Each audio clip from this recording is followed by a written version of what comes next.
कहानी की शुरुआत में हम जेसन को देखते हैं। दुनिया का सबसे ताकतवर इंसान जेसन अब एक मामूली मजदूर बन गया है, जो हर दिन भयंकर गर्म बॉयलर के पास कुत्ते की तरह खटता है। दिन भर हाड़ तोड़ मेहनत करने के बाद भी उसे दिहाड़ी के नाम पर सिर्फ 200 मिलते हैं। सारे मजदूर इस बात से बहुत भड़के हुए थे। तभी उस दुष्ट फैक्ट्री मालिक ने सीधे दंगारोधी पुलिस को बुला लिया। पुलिस वाले आते ही मजदूरों पर लाठी और रबर की गोलियों की बारिश करने लगे। जेसन घायल मजदूरों को बचाने के लिए दौड़ा, लेकिन अचानक उसे भी एक जोरदार टक्कर लगी और वो गिर पड़ा। पुलिस ने जेसन को बुरी तरह पीटना शुरू कर दिया। जेसन गुस्से में पुलिस वाले की लाठी पकड़ी और उसे सीधे जमीन पर पटक दिया। फिर उसी की लाठी से पुलिस वाले का मुंह तोड़ दिया। फिर गुस्से में पीछे मुड़ा और एक पुलिस वाले को एक ही डंडे में जमीन पर लेटा दिया। वो गुस्से में पुलिस वाले पर चिल्लाने लगा।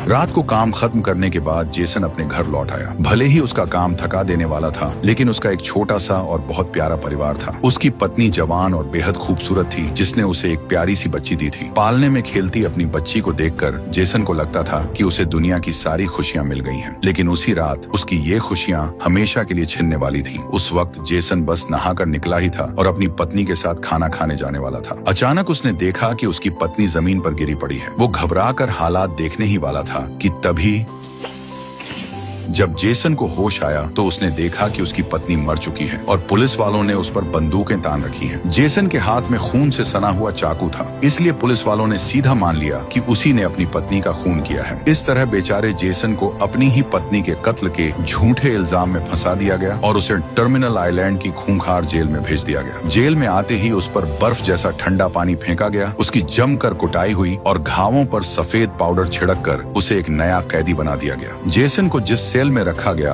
वहां पहले से 3 खूंखार गुंडे मौजूद थे, जो उसे बड़ी ही हवस भरी नजरों से घूर रहे थे। जैसे ही जेल का गार्ड वहां से गया, सेल के अंदर से मार धाड़ की भयंकर आवाजें आने लगी। गार्ड को लगा कि उन गुंडों ने जेसन की अच्छी खासी मरम्मत कर दी होगी। वो हंसता हुआ मजे लेने वापस आया, लेकिन अंदर का नजारा देखकर उसके होश उड़ गए। जेसन अपने दोनों हाथ जेब में डाले बड़े स्वैग से खड़ा था, जैसे उसे कोई हरा ही नहीं सकता। और वो तीनों खूंखार गुंडे जमीन पर चारों खाने चित पड़े थे। अगले दिन जेसन का नया चेहरा कैंटीन में आते ही सभी का ध्यान खींचने लगा और हर कोई उसी के बारे में बात कर रहा था, क्योंकि मजदूर बनने से पहले जेसन एक बहुत ही मशहूर चैंपियन रेसर हुआ करता था। शादी और बच्चा होने के बाद जेसन ने रेसिंग छोड़ दी थी। किसी ने सपने में भी नहीं सोचा था कि वो अब जेल में होगा। अचानक कुछ गंजे गुंडे वहां आ धमके और खाना खा रहे जेसन को घेर लिया। ये सब ब्रदरहुड गैंग से थे और साफ दिख रहा था कि वो जानबूझकर पंगा लेना चाहते हैं। एक गुंडे ने जेसन के खाने में जानबूझकर थूक दिया। तभी उन गुंडों का बॉस रेक्स भी वहां आ गया और जेसन के ठीक पीछे खड़ा होकर अपनी दादागिरी दिखाने लगा। लेकिन उसे ये नहीं पता था कि उसने आज किससे पंगा ले लिया है। जेसन उठा और खाने की प्लेट से सीधा उसका मुंह तोड़ दिया। फिर एक और गुंडा आगे बढ़ा और जेसन ने उसका भी काम तमाम कर दिया। तभी एक गुंडे ने एक जोरदार घूंसा जड़ दिया। जेसन गुस्से में आ गया और प्लेट से उसका पैर ही तोड़ दिया। इस भारी बवाल के बाद जेसन को ग्रेस के सामने पेश किया गया। ये सुनहरे बालों वाली ग्रेस बहुत ही क्रूर और जालिम थी। कोई भी बात उसे पसंद न आए तो वो कैदियों को डंडों से मरवाती थी। लेकिन ग्रेस को जेसन का रेसिंग का तगड़ा अनुभव और उसका शानदार रिकॉर्ड पता था, इसलिए वो चाहती थी कि जेसन टर्मिनल आइलैंड पर होने वाली डेथ रेस में हिस्सा ले। दरअसल टर्मिनल आइलैंड जेल पैसा कमाने के लिए डेथ रेस का लाइव टेलीकास्ट करवाती थी। रेस जितनी खूनी होती, टीवी पर उसकी टीआरपी उतनी ही ज्यादा आती। पिछली रेस में सबसे ज्यादा पसंद किया जाने वाला रेसर एक नकाबपोश कैदी था, लेकिन पिछली 2 रेस में उसके सबसे बड़े दुश्मन विक्टर ने बिना कोई नियम माने उस पर तोप का गोला दाग दिया और उसे हवा में उड़ा दिया। उसके मरने से रेस की टीआरपी एकदम धड़ाम से गिर गई थी। इसलिए ग्रेस चाहती थी कि जेसन वो नकाब पहनकर उसके रूप में रेस लड़े और गिरी हुई टीआरपी को वापस लाए। जेसन को मनाने के लिए ग्रेस ने एक बहुत बड़ा लालच दिया। उसने कहा कि अगर जेसन 5 रेस जीत जाएगा तो उसे हमेशा के लिए जेल से आजाद कर दिया जाएगा। अपनी प्यारी बच्ची की याद में तड़प रहे जेसन के पास और कोई चारा नहीं था। उसे मजबूरी में हाँ कहना ही पड़ा। जेसन को गाड़ियों के वर्कशॉप में ले जाया गया और उस पुराने नकाबपोश रेसर की टीम को सौंप दिया गया। इस टीम का लीडर बहुत ही पुराना और तगड़ा मैकेनिक था, जिसे सब कोच बुलाते थे। टीम के बाकी लोग भी अच्छे थे। उन्होंने जेसन को उसकी खूंखार रेसिंग कार दिखाई। ये कार एक फोर्ड मस्टैंग A80 को मॉडिफाई करके बनाई गई थी। इसमें V8 इंजन लगा था, जो 850 हॉर्स पावर की भयंकर ताकत और 700 पाउंड का टॉर्क पैदा करता था। इन सब चीजों के अलावा कोच ने इसमें अपने कुछ खास जुगाड़ भी लगाए थे। कार के चारों तरफ 0.75 इंच की बुलेट प्रूफ लोहे की प्लेट लगी थी। पीछे की तरफ 6 इंच मोटी लोहे की ढाल थी, जिसे कोच कब्र का पत्थर कहता था। कार के आगे 2 भारी मशीन गन लगी थी। अंदर पेट्रोल बम, स्मोक बम और बचने के कई सारे सिस्टम थे। ये कार नहीं, साक्षात मौत की मशीन थी। जेसन ने कार में एक बटन देखा जिस पर खतरे वाला निशान बना था। उसे लगा ये कोई भयंकर मिसाइल का बटन है, लेकिन वो सिर्फ एक सिगरेट लाइटर निकला। इसके बाद कोच ने जेसन को बाकी खूंखार रेसर्स के बारे में बताया। लियो एक चीनी अमेरिकी है जिसके पास बिजनेस की डिग्री है और वो बहुत तेज दिमाग वाला गैंगस्टर है। वो डेथ रेस में 4 लोगों की जान ले चुका है। घोस्ट टैटू वाला एक पागल इंसान है। वो ग्रेस का बहुत बड़ा दीवाना है और अब तक 12 लोगों को टपका चुका है। ब्रदरहुड गैंग का बॉस रेक्स, जिससे जेसन पहले ही भिड़ चुका था। और सबसे खतरनाक था मशीन गन विक्टर, जो पुराने नकाब पोश रेसर के टक्कर का टॉप रेसर था। विक्टर वही था जिसने अपनी तोप से पुराने नकाब पोश रेसर के चिथड़े उड़ाए थे। यही जेसन का सबसे बड़ा और तगड़ा दुश्मन था। वो लोग बात ही कर रहे थे कि तभी कुछ नए कैदी वहाँ आए। उन सब के हाथों में जीपीएस ट्रैकिंग वाले कड़े बंधे थे। कोच ने बताया कि ये मौत की सजा वाले कैदियों को भागने से रोकने के लिए होता है। ये कड़ा देखकर जेसन यादों में खो गया। उसे याद आया कि जिस रात उसकी पत्नी का खून हुआ था, उस अनजान कातिल के हाथ में भी बिल्कुल ऐसा ही कड़ा था। जेसन का दिमाग ठनक गया।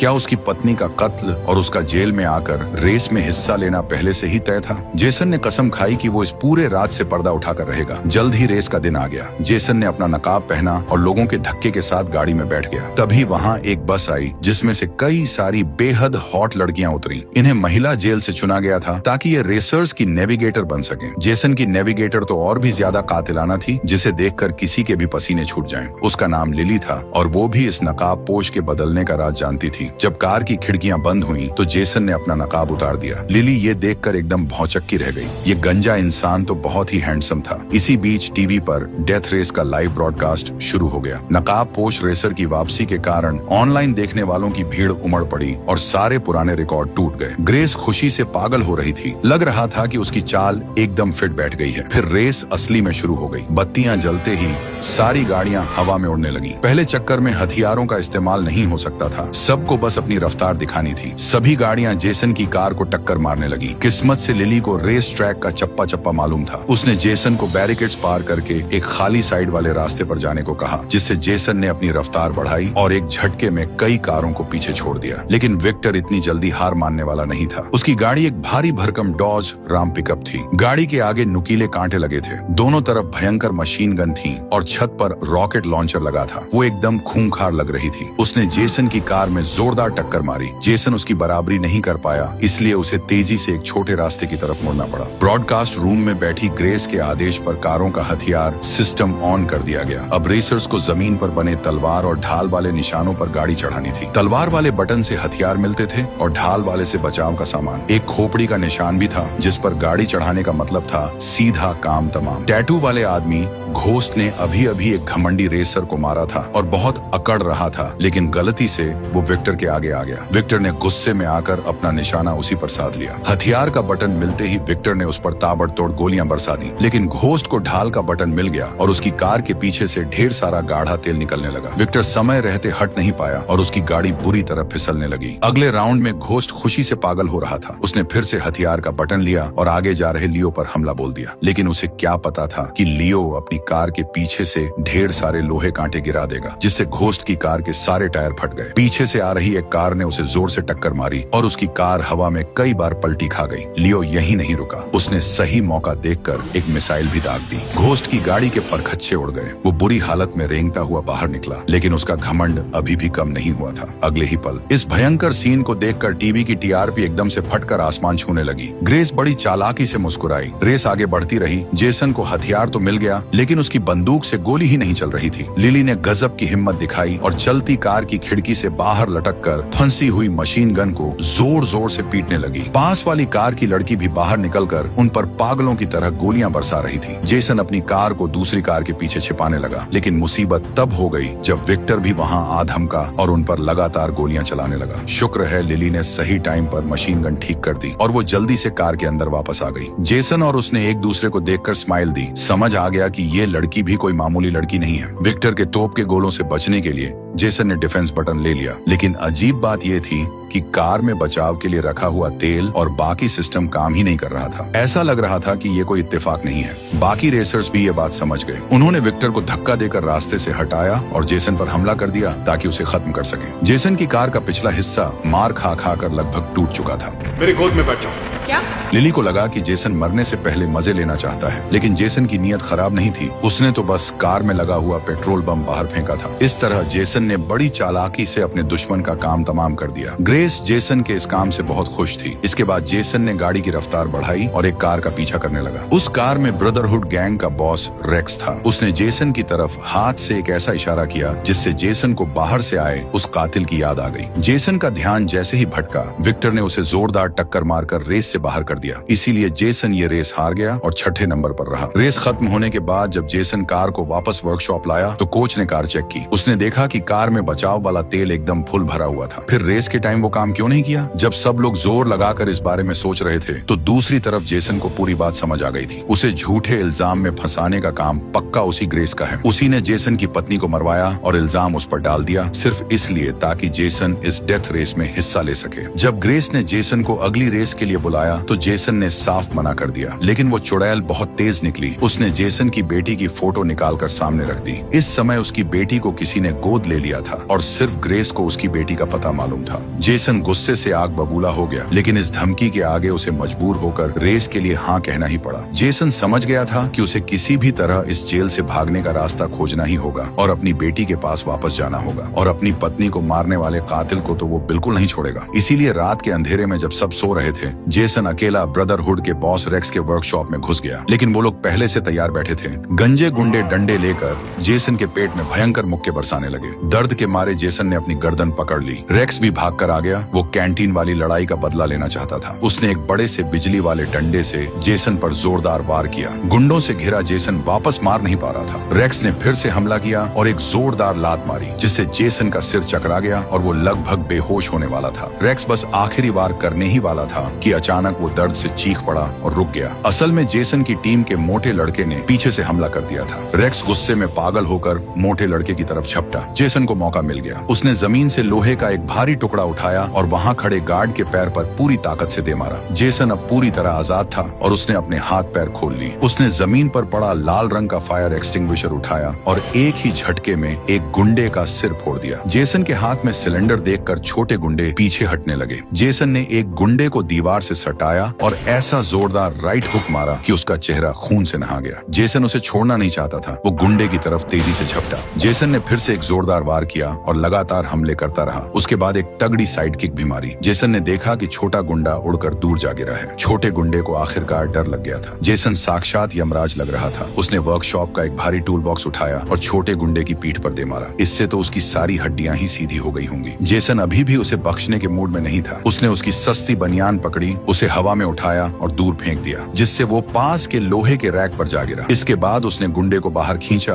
और उस पर आखिरी वार करने के लिए तैयार हो गया। छोटे गुंडे ने हार मान ली और सारा सच उगल दिया। जेसन का शक एकदम सही था। ग्रेस ने ही उसे ये सब करने का हुक्म दिया था। जेसन को सच तो पता चल गया था, लेकिन वो उसे ऐसे ही छोड़ने वाला नहीं था। वो बस वार करने ही वाला था कि पीछे से एक गार्ड ने स्टन गन चला दी और जेसन वहीं बेहोश हो गया। बाद में जेसन को वापस उसकी काल कोठरी में डाल दिया गया ताकि वो दूसरी रेस की तैयारी कर सके। जैसे ही लाइट जली, सारी गाड़ियां तेजी से निकल गईं, लेकिन जेसन की गाड़ी अपनी जगह से हिली तक नहीं। जब सब काफी आगे निकल गए, तब जेसन ने धीरे धीरे गाड़ी आगे बढ़ाई। दूर खड़े कोच को कुछ समझ नहीं आ रहा था कि ये क्या हो रहा है। असल में जेसन ये सब अपनी बगल में बैठी लिली के लिए कर रहा था। उसने गाड़ी को एक कारखाने में घुसा दिया। उसने लिली की सीट का इजेक्शन लीवर जोर से पकड़ लिया और उसे सच बोलने के लिए धमकाया। पिछली रेस में उसकी गाड़ी के सिस्टम काम क्यों नहीं कर रहे थे? क्या इसमें लिली का हाथ था? लिली पहले तो मानना नहीं चाहती थी, लेकिन जान को खतरे में देखकर उसने सच उगल दिया। उसने माना कि ये सब उसी ने किया था, लेकिन ग्रेस की धमकी की वजह से। ग्रेस का मकसद था कि जेसन रेस हार जाए ताकि वो जेल में ही रहे और जिंदगी भर उनके लिए रेस लड़ता रहे। सच जानने के बाद जेसन ने गाड़ी की पूरी रफ्तार बढ़ा दी। उसने नाइट्रस बूस्टर चालू किया और गाड़ी एकदम रॉकेट की तरह पलक झपकते ही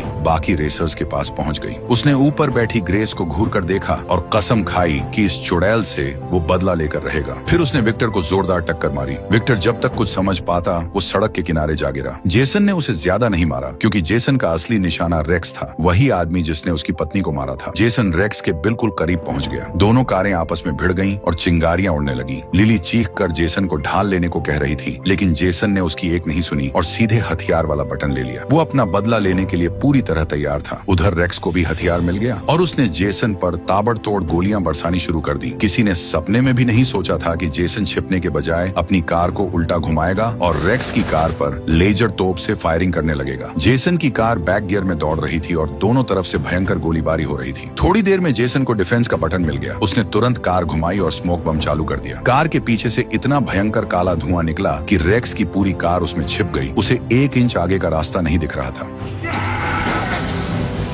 रेक्स की कार पलटने के बाद जेसन भी रुक गया और बाकी सबको अपने से आगे निकलने दिया। जैसे ही रेक्स अपनी टूटी हुई कार से रेंगकर बाहर निकला, जेसन ने अपनी कार पीछे की। उसने वापस अपना नकाब पहना, लिली के मना करने पर भी कार से बाहर निकला और सीधा रेक्स के पीछे जा खड़ा हुआ। जेसन ने अपने नंगे हाथों से उसकी गर्दन मरोड़ दी। ये सीधा सीधा ग्रेस को एक खुली चुनौती थी। ग्रेस कैमरे पर यह सब देखकर जल भुन गई, लेकिन वो उसका कुछ नहीं बिगाड़ सकती थी। इसलिए उसने रेस को और खतरनाक बनाने के लिए अपना सबसे खौफनाक हथियार मैदान में उतारने का हुक्म दे दिया। हुक्म मिलते ही एक बहुत ही विशाल और खूंखार ट्रक, जिसे बड़ा राक्षस ट्रक ड्रेडनॉट कहते थे, मैदान में आ गया। ये बड़ा ट्रक भारी भरकम तोपों और मिसाइलों से भरा हुआ था। इसकी छत पर लगी तोपों ने अंधाधुंध फायरिंग शुरू कर दी। पूरे रेस ट्रैक पर आग ही आग फैल गई और हर तरफ भयंकर धमाके होने लगे। कई रेसिंग कारों के तो परखच्चे उड़ गए। ये विशाल ट्रक तो सीधे जेसन के पीछे पड़ गया और उस पर पागलों की तरह हमले करने लगा। साथ ही दोनों तरफ से आग भी उगलने लगा। लियो गलती से इस ट्रक के साइड में आ गया। ट्रक के बड़े टायरों में से लोहे के कांटे निकले और लियो की कार में घुस गए। लियो के बगल में बैठी खूबसूरत लड़की पीसकर चटनी बन गई। फिर इस राक्षस ट्रक के पीछे से एक कांटेदार मोटी जंजीर निकली और उसने लियो की कार को जकड़ लिया। ट्रक की टोप सीधा उसकी तरफ घूम गई और लियो को अपनी मौत माननी पड़ी। अब मैदान में सिर्फ जेसन और विक्टर बचे थे। जेसन ने मोटे लड़के को कॉल किया और कहा कि विक्टर को मैसेज दे कि हम दोनों को मिलकर इस बड़े राक्षस का काम तमाम करना होगा। उन दोनों ने मिलकर ट्रक के जोरदार हमलों का सामना किया और किसी तरह अपनी गाड़ियां उस विशाल ट्रक के बिल्कुल आगे ले आईं। दोनों ने अपनी कारों की रफ्तार एक बराबर की और एक ही समय पर ट्रैक पर बने मौत की खोपड़ी वाले बटन को दबा दिया। ग्रेस का वो सबसे बड़ा हथियार इतनी आसानी से चकनाचूर हो गया। जेसन ने ये रेस जीत ली। जेल के सारे कैदी खुशी से झूम उठे और जेसन के लिए तालियां पीटने लगे, लेकिन ऊपर बैठी ग्रेस का चेहरा गुस्से से पीला पड़ गया था। उसे अब जेसन को इस रेस में लाने पर पछतावा हो रहा था, क्योंकि मामला अब उसके हाथ से बाहर जा रहा था। उसने कसम खाई कि अगली रेस में वो जेसन को किसी भी कीमत पर खत्म कर देगी। वैसे भी दुनिया वालों को तो सिर्फ नकाब से मतलब है, अंदर कौन है इससे उन्हें क्या फर्क पड़ता है। फाइनल रेस से पहले उसने सारे कैदियों की एक मीटिंग बुलाई। जब वर्कशॉप में कोई नहीं था तो उसने अपने गुंडों से जेसन की कार के नीचे एक खतरनाक बम लगवा दिया। मीटिंग में ग्रेस ने सबके सामने ऐलान किया कि जो भी ये आखिरी रेस जीतेगा उसे हमेशा के लिए जेल से आजाद कर दिया जाएगा। लेकिन जेसन अंदर की सारी सच्चाई जानता था। इतने सालों में कोई भी यहाँ से जिंदा वापस नहीं गया था। सामने खड़ी वो औरत पूरी तरह से धोखा दे रही थी। मीटिंग खत्म होने के बाद कोच ने जेसन को एक वीडियो क्लिप दिखाया। ये वही वीडियो था जिसमें घोस्ट की कार पलटकर चकनाचूर हुई थी। जेसन तुरंत कोच का इशारा समझ गया। यही वीडियो क्लिप इस जेल से भागने का असली मास्टर प्लान था। इसलिए जेसन अकेला विक्टर की वर्कशॉप में गया और उसे पूरी सेटिंग कर ली। कुछ ही देर बाद डेथ रेस का फाइनल मुकाबला आ गया। अब मैदान में बस 2 ही लोग अपनी जान की बाजी लगाने के लिए बचे थे। जेसन को हराने के लिए विक्टर की गाड़ी में रॉकेट लॉन्चरों की एक पूरी लाइन लगा दी गई थी, जो किसी भी ढाल को चीर सकती थी और बेहद खतरनाक थी। जेसन भी अपनी कार में बैठ गया। लिली फिर से उसके साथ बैठ गई, लेकिन इस बार लिली ने ग्रेस के बम वाले प्लान के बारे में जेसन को पहले ही बता दिया था। ऐसा लग रहा था कि लिली अब जेसन की पक्की दीवानी बन चुकी थी। रेस शुरू होते ही दोनों गाड़ियां हवा से बातें करने लगी, लेकिन बेईमान जेल गार्ड्स ने चुपके से जेसन की कार के हथियार वाले बटन बंद कर दी और सारी पावर विक्टर को दे दी। अब ये रेस नहीं, बस एक तरफा कुटाई बन गई थी। सबसे बुरी बात ये थी कि जेसन का बचाव वाला डिफेंस बटन भी काम नहीं कर रहा था। लग रहा था कि जेसन का हारना अब पक्का है। विक्टर खुशी से पागल हो गया और उसने जेसन पर गोलियों की बारिश कर दी। ऐसे में जेसन क्या करता? उसने अपनी कार के पीछे लगी लोहे की ढाल को रास्ते पर गिरा दिया। विक्टर बहुत फुर्तीला निकला। उसने कार को कट मारकर बचा लिया। जेसन तेजी से कार भगाता रहा और आखिरकार उसे एक चालू डिफेंस बटन दिख ही गया। जेसन जैसे ही उस बटन को दबाने वाला था, तभी पीछे से एक जोरदार तोप का गोला आया और उसने उस बटन के ही चीथड़े उड़ा दिए। ये गोला विक्टर ने ही दागा था। वो रेस खत्म करना चाहता चलाता था और उसने जेसन पर कई मिसाइलें दाग दी। मिसाइलें जेसन की कार को छूती हुई निकली और सीधे सामने वाली दीवार से जा टकराई, जिससे जोरदार धमाका हो गया। लेकिन जेसन रुका नहीं। वो कार भगाता हुआ सीधा उस आग के गोले में घुस गया और इसी के साथ जेसन की कार जेल की दीवार तोड़ते हुए बाहर निकल गई और उसके पीछे पीछे विक्टर भी आ गया। असल में ये सब इन दोनों का पहले से बनाया हुआ प्लान था ताकि वो दीवार तोड़कर आजाद हो सके। दोनों गाड़ियां पूरी रफ्तार से सामने वाले पुल की तरफ दौड़ पड़ी। ग्रेस गुस्से से पागल हो गई। उसे सरेआम बेवकूफ बनाया गया था। उसने तुरंत लाइव टेलीकास्ट कटवा दिया और अपने गार्ड्स को हुक्म दिया कि बाहर जाकर उन दोनों को पकड़ लाएं। तभी ग्रेस को याद आया कि उसके पास अभी भी एक आखिरी चाल बाकी है। जेसन की कार के नीचे लगा वो बम। वो जल्दी से रिमोट लेकर आई ताकि बटन दबाकर उस नाफरमान रेसर का काम तमाम कर सके। कोई बहुत गुस्से में होगा इस वक्त। मेरी गाड़ी से कोई पंगा नहीं ले सकता। असल में कोच ने बहुत पहले ही उस बम को बदलकर दूसरा लगा दिया था। ग्रेस का गुस्सा 7वें आसमान पर पहुंच गया और उसने हेलीकॉप्टर बुलाने का आदेश दिया। इधर दोनों गाड़ियों के पीछे दर्जनों पुलिस की गाड़ियां लगी हुई थी। लिली डर गई कि अब वो लोग कैसे बचेंगे, लेकिन जेसन को पूरा भरोसा था। उसने लिली को सामने वाला लीवर खींचने को कहा। दरअसल जेसन ने भागने में आसानी के लिए बहुत पहले ही कार में 5 किलो का पेट्रोल बम सेट कर दिया था। इस तरह दोनों कारों ने बड़ी आसानी से पुलिस की सारी नाकेबंदी तोड़ दी। सुरक्षित जगह पर पहुंचने के बाद जेसन और विक्टर ने एक दूसरे को अलविदा कहा और दोनों अलग अलग भागने लगे। हालात देखकर ग्रेस ने जेसन को पकड़ने का फैसला किया, लेकिन जेसन को पकड़ना इतना आसान नहीं था। उसने लिली की आंखों में देखा और कार से छलांग लगाकर गायब हो गया। लिली कार को भगाती रही। आसमान में उड़ रहे हेलीकॉप्टर से कुछ साफ नजर नहीं आ रहा था, इसीलिए वो उसी कार का पीछा करते रहे। लिली ने एक सुनसान जगह पर कार रोकी, अपना नकाब पहना और कार की छत पर चढ़ गई। पुलिस वालों ने तुरंत उसे चारों तरफ से घेर लिया। उन्हें क्या पता था कि असली जेसन